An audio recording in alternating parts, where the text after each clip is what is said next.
Okay, a number of my colleagues have expressed interest in this, so we're going to give this a try and see if I can show you via this video how to do a lot of calculations in Excel. I'm going to show you in particular what I do with basically all of my tests. Now, this gives me the ability to actually go through and determine things like curves, or because I hate curves, I actually do earn back opportunities where they do corrections on their test. I'll explain that a little bit more in just a minute. And then they can earn back a fraction of the points that they've lost. Now, the upside of this setup is it lets me go through and see what amount I want to actually offer as the earn back fraction.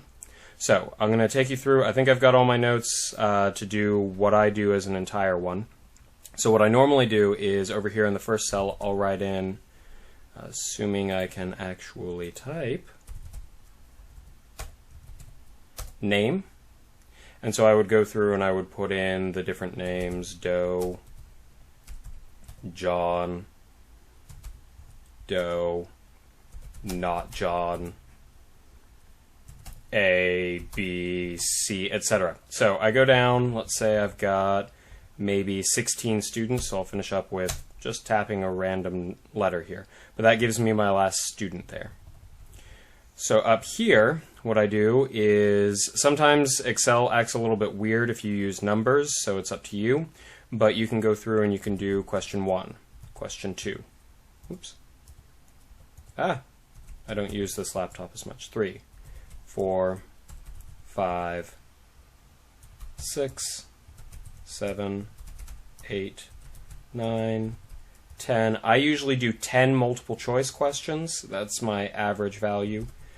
11 and 12, because I have 2 free response problems. Now at the end of this, what I actually do is, you can do a couple different things. The main thing that I like to see pretty much right away is the percentage. Now, one of the things that you will need is a cell that tells you the total points on the test. Many of my tests have 60 points total. Now, I have a default file that I actually use, and I'm not bringing it up and using it, mostly so you can see me put in all of these things so that you could follow along and presumably try this on your own. And on top of that, this saves me the trouble of having to go through and delete like student names and other possible identifiers. So the important thing is I would go through and let's say that I've got the tests kind of in front of me and I'm entering the grades as I go. Usually my multiple choice are worth 3 points each, meaning that with 10 multiple choice questions total, I get 30 points for the test. Half of the test comes from my multiple choice. And then the 2 free response problems, sometimes they're evenly weighted where they're 15 points each. Sometimes maybe one is 10 and the other is 20. It all depends on what they need to do with those free response. I'm going to fill in just kind of random values on here. What I do is when I go through, say for John Doe's exam here, if they get it right, I hit a 3. If they get it wrong, I hit a 0. And so I'm just going to randomly put in numbers, but you could imagine that I'm just going down the list of what the student had on this. Oops.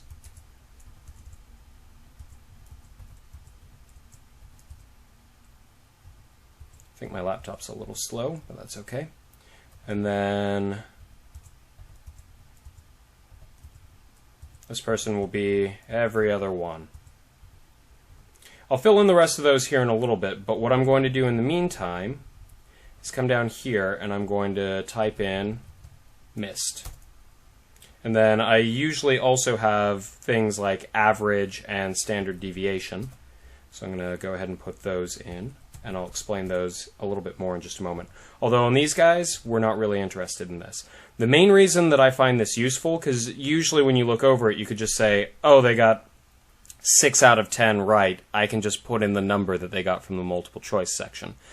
This, once you get used to it, it gets pretty easy to go through and enter their numbers, and it sets up for what I'm about to do. I'm going to come down here to the missed column, and on number 1, what I'm going to do is I'm going to hit equals. When I hit equals, that tells Excel that I want it to start doing math or some crazy function on it. In this case, we're going to use one of my favorite functions. It's called COUNTIF. You'll notice that it comes up here and it actually kind of identifies it. There are other ones. You can also click up here where it has f of x, insert function. You click on that and you can actually search. After I finish this, I'll show you that. I open parentheses. That tells it, okay, I'm going to use the COUNTIF function, which is something that Excel has programmed into it. It knows. So the first thing that it wants me to do, and if you read the tooltips along with the COUNTIF, and I'll bring that up in a second, I probably should have done that first, but I know the functions that I normally use, so I just kind of type them in to save myself some time. We have to give it a range. So what I want as my range is all of my students. So I drag down and I include, I said L was going to be the last one there, so 15 students total. I've got my range. It says range, comma, criteria. And so criteria means, hey, what am I going to count for? This COUNTIF basically says it's going to look at all the values in there, and if it matches your criteria, it says, hey, I'm going to count that one. So I'll do 1. And next time I see the same criteria value, that becomes 2, and 3, and 4. Basically, the function that I'm setting up here is a way that when I put in all of these, at a glance, it will tell me how many students have missed that question, because I'm going to put my criteria as 0.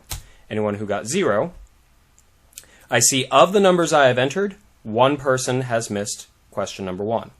Now the nice thing is, now that I've got that set up, I just drag this all the way over, and I now have 2 people missed question 2, 2 people missed question 3, no one missed question 4, all the people thus far, 3, have missed question 5, and so forth. And as I go through, because you can save this and have this just as your template, like I said, I usually have 10 multiple choice and 2 free response, and my point distributions are pretty much the same, so I just bring this document up, save it as the new test file, and then I just go down the list and I do 0, 3, 0, 0, 0, 3, 3, 3, 3.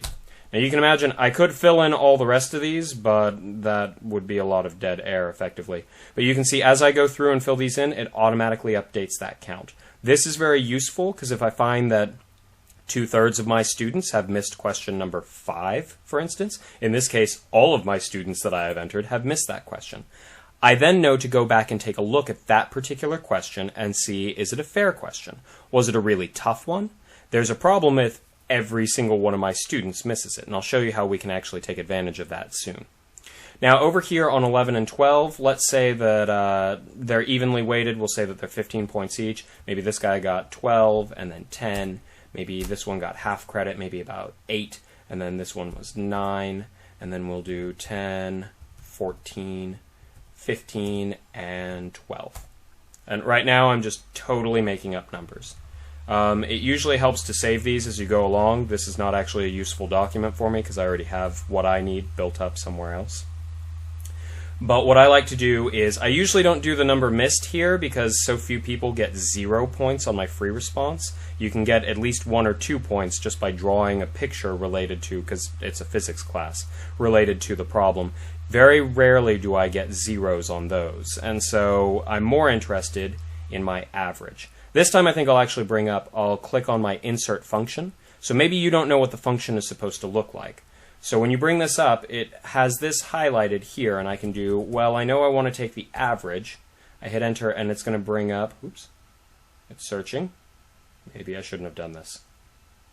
Slowly now. That's odd.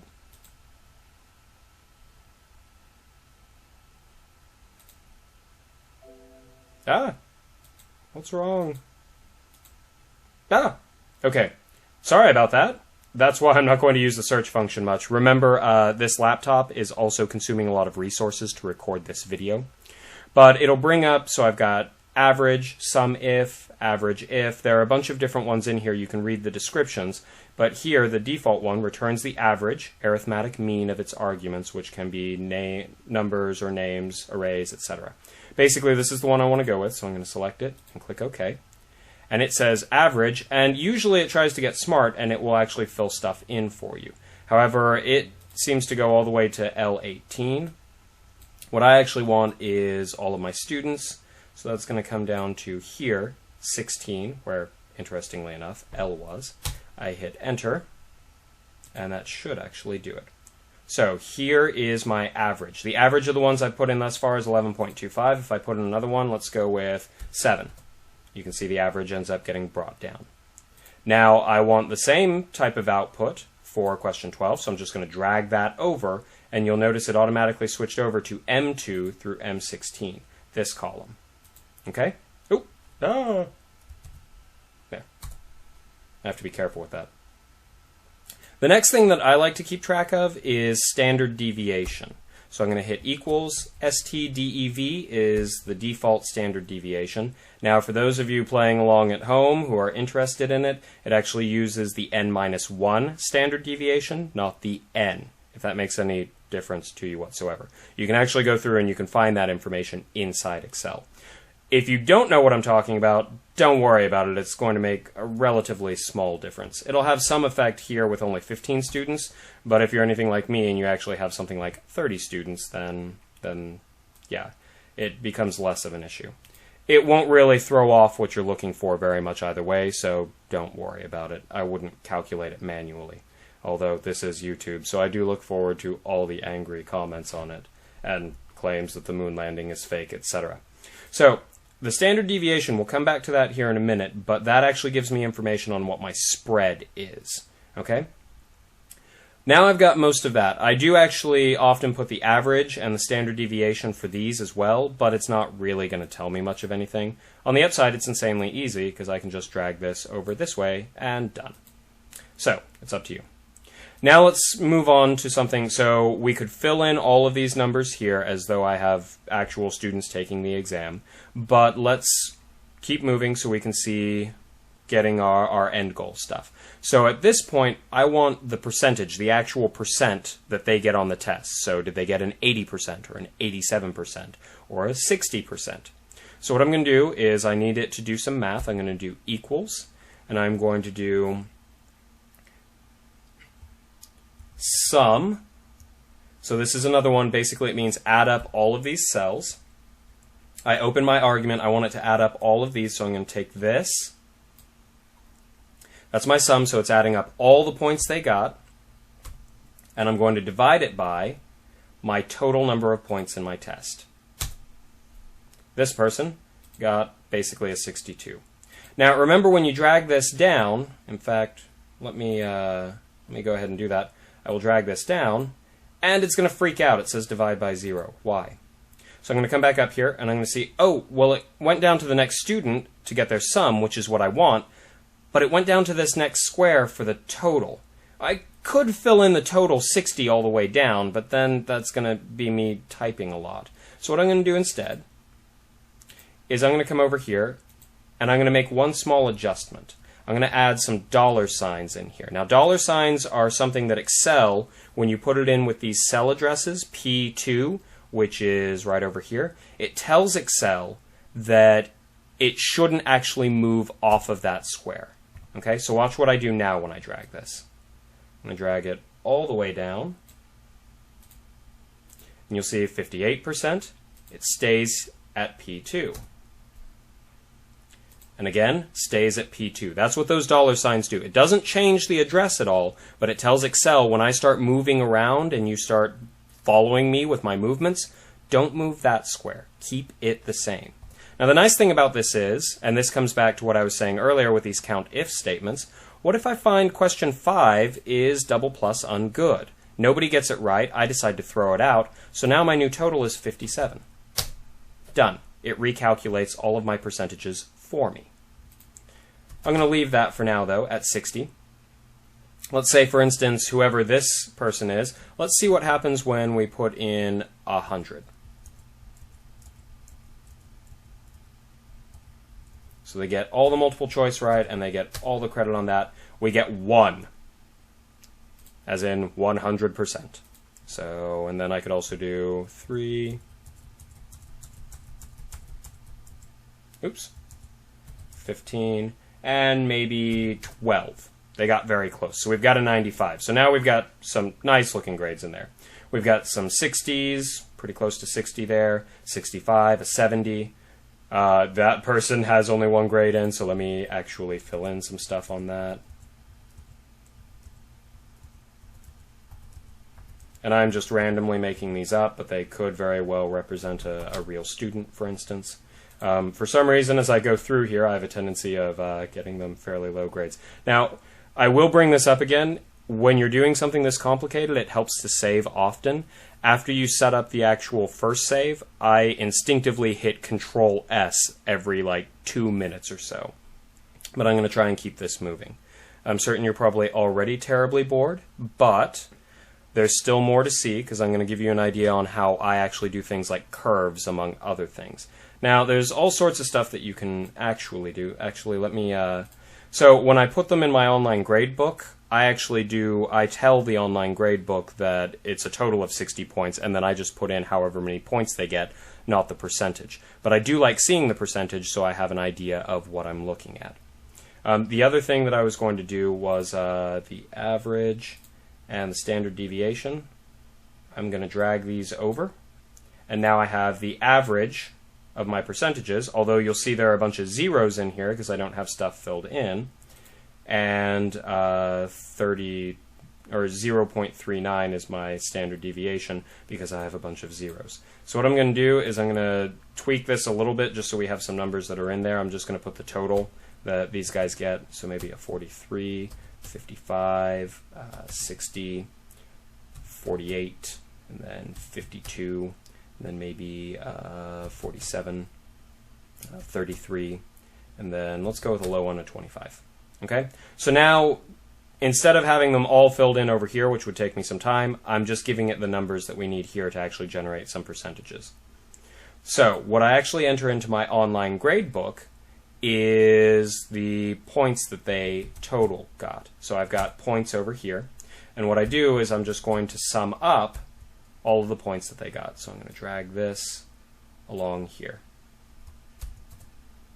This person got 37 points. That's what I'd put in their online grade book. So this may not be useful for you depending on how your grade books actually work. But this way I've got their total points. You can also put this over here somewhere where you can see it, but I like having it separate so I don't mistake it for one of the individual questions. Okay, so now that I've got that, what I do instead of applying a curve, I'm going to move us over a little bit, I do something I call earnbacks. And what I do is I let the students take and correct their tests. So whatever they got wrong, if it's a multiple choice problem, then they would go and they say this person here, they'd correct number 1. And what I require them to do to show that they're kind of learning something, on top of telling me what the correct answer for number 1 is, I have them write just a one-sentence thing giving me one reason why whatever they chose is not the best answer or why it's wrong, in case it's incorrect. Sometimes it's simply just not the best answer. And so that's what I do on the multiple choice. On free response, which are longer workout problems, I have them solve the whole thing and then write a sentence basically telling me where they got off track from what their actual solution afterwards is. Hopefully it's something where not only do they see doing it correctly, but I'm getting something back from them that hopefully they're learning from the whole experience, which is the point. And so what I do is I often do what I call an earn back. And so what I'm going to do is I'm going to need an earn back factor. So I'm going to write in factor, and I'm going to put in 2. I'll show you why it's a 2 in just a moment. But what I need to find out is how many earn back points they can actually get. And this one gets a little confusing, but I let them earn back a fraction of the points that they lost. So the first thing I need to do is find out how many points they lost. So what I'm going to do is I'm going to do equals, and I am going to do some parentheses here. The points that they lost, in this case, is going to be the total points in the test, minus, hit the minus sign, the actual points that they got. That gives me how many points they lost. I'm going to close the parentheses, and you'll see why I put parentheses there. And now what I'm going to do is I'm going to divide it by my earn back factor. That 2 means that I'm offering them half of the points that they lost back. This gives me my earn back. So what I go through, I want all of these to change as we go. Oh, I'm sorry, I want the points to change as we go. Over here, the points, but the factor and the total I want to stay the same. So I'm going to use those dollar signs to tell Excel to keep those constant. So that when I drag this down, these two stay the same, but it's taking these different point values as we go. Earnbacks. So This top person can earn back 11.5, so apparently they missed, what is that? That'll be 23 points. That looks about right. Same thing with these. You can see that it's 60 minus that divided by my factor, which is 2. I'll show you why it's useful to have that factor spot in just a moment. Now what I do is I say new points, and I simply add these up. So I'm going to do that it's this one, the points that they had originally, plus what they got back. And I want all those to change as I go down. These are the new points that they get, 48.5 for this person out of 60. So I would go into my online grade book after I receive the corrections, and I would enter this value. Now I put new percentage. And I do equals this guy, their new points, divided by the total number of points in the test. And this is also where you can go through and alter things. If you decide to throw out a question, you can change your total there. And so it becomes 57 instead of 60. There are other ways to do it, but that one works just fine. Now as I go down, since I'm using the total here, I want to make certain that it doesn't change as I go down, just the percentage does. So I'm going to use those dollar signs again. So now they originally had a 62%. After they did my corrections, they're up to an 80%. You'll see why this is useful in a moment. Now I'm going to drag this down. Bam! All of them are done. In this case, the people who made a 100%, technically they can't earn anything back because they did everything correctly the first time, so they don't have to do any extra work. Finally, what I'm going to do is down here, I'm going to do equals average. I want that average of this again. And I'm going to do standard deviation. And we'll talk about standard deviation now while we're looking at it. So I've got a new average. After everyone corrects it, and this is where it gets really useful, because if you have, say, a bad test that everyone does poorly on, many of the students are like, well, that's clearly a bad test and it's your fault. And while that may be true, this gives you a way that you can actually solve that.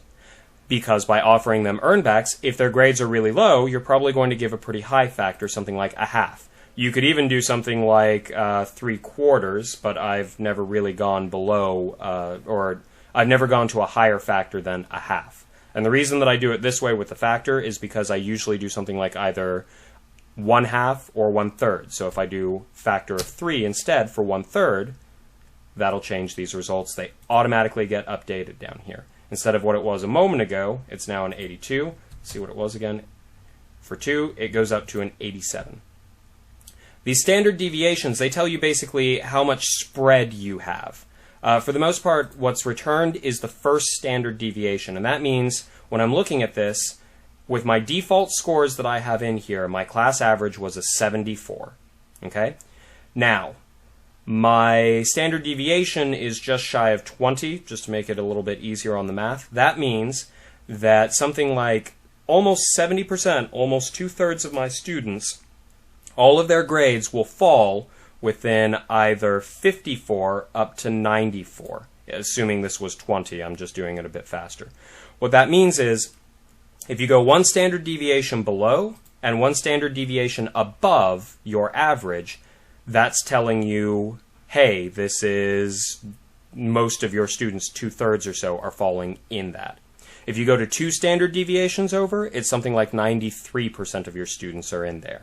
So it's not necessarily a great tool because it's designed for usually bigger numbers, but it's something that gives you a direct idea of your spread, how spread out your scores are. And that's where this becomes useful. I had an average of 74, but I had a ridiculous spread, almost 20 percentage points, which means 2/3 of my students are falling within a range of 40%, centered around maybe 74.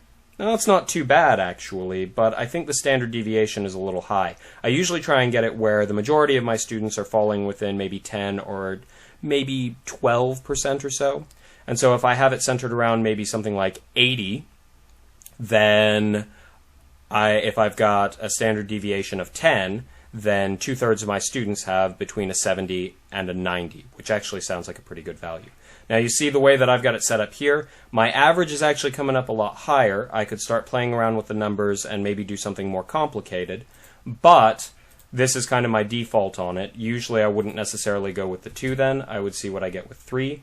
3 isn't bad. That puts my average, so they get a third of the points they missed back. That gets my average at an 83%. And my standard deviation a little bit wider than I'd like, but 12% is not bad. That means 2/3 of my students are going to be between a 70 and a 94, which is not a bad distribution overall. So on this is why having this set up can be very useful. You can actually use this to offer a decent either curve or earn back and know what the students can get. The other nice thing about this is if the students go home and tell their parents, well, it was a horrible test, everybody did poorly, etc., etc., now you can actually, when you speak with the parents, you can tell them, look, if they do a little bit of extra work, the class average now comes up to an 83, which is above what I would consider a decent average, and that you have a pretty tight spread on how they work out. All they have to do is look over the test and show that they know how to do the material, even if they didn't know it specifically for that test. So it's kind of a win-win. It helps cover your bases. And on top of that, you can also tell the class, hey, if everyone does the earnbacks, this is the stats on the test. Now, the earnback approach is also a pretty good one because it helps people more who do kind of worse. The main thing that I always bring up with the earnback thing, because many students are worried that it disincentivizes actual preparation, I remind them that people who actually studied hard, they will still end up with a higher score than the people who come in and do incredibly poorly. The only way that someone can get a higher score than you that was lower is if they did pretty close to you in the first place and then they did the extra effort. As long as I avoid applying a curve pretty much at any point during the class as best I can, that means it doesn't matter how the other students are doing. All that matters for their grade is how they personally are doing. For the most part, it seems to have done pretty well. I don't have a lot of students that are aiming to try and bring their grade up afterwards, although in some cases you're just not going to be able to avoid that. That's a whole lot of rambling. You can also, one of the ones that I didn't include but is also very good is equals median. So I was finding the arithmetic mean, but the median is also a very good value.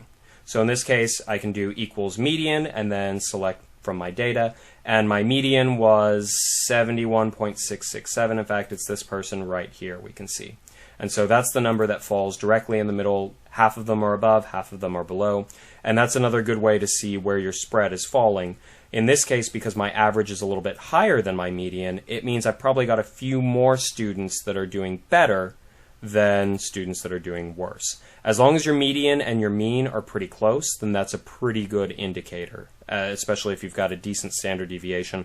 I wouldn't necessarily call 18% decent, but again, you can fix it over here. I think that was the majority of the information now that you are bored to tears.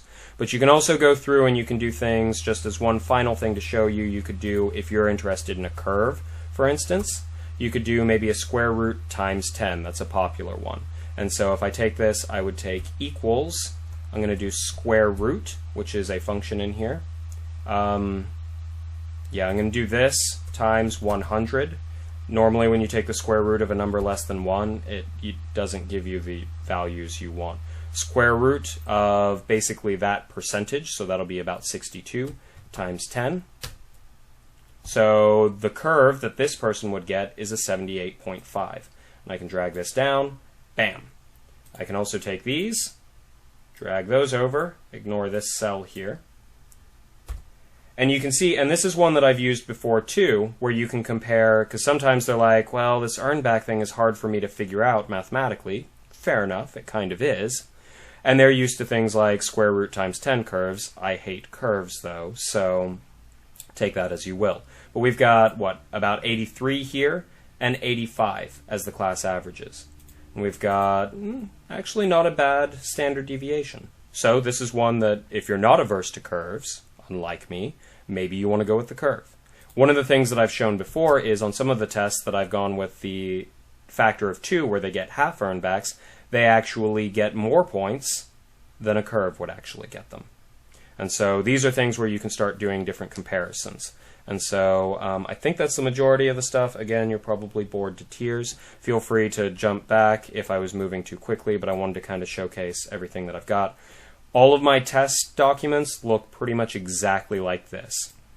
And then what I do is I save it. I do save it as a new file, and then completely overwrite what the previous one was. The last thing that I will point out is you can also right-click on these, go down to Insert Comment, and you can do something like student was cheating by cell phone or something during the exam. If you catch them cheating, make a note of it here. That way, whenever you come back later in the semester, this is your one-stop shop for all the information about your test. I let my students do a review. It is not required, but if they do it, I keep track of it, and sometimes I'll offer bonus points related to it. So I usually, on their name, I have something like review done. And so that way, when I come back in here and I'm putting in the grades, I see that little red arrow there, I hover over it, and that reminds me, hey, they did a review. I can add a little bit more onto their grade, which you can also kind of play around with in the spreadsheet, and you can have it do all of that for you. Okay? But that's the broad overview on what I do for my test documents. Hopefully you'll find it useful. I don't know if you will.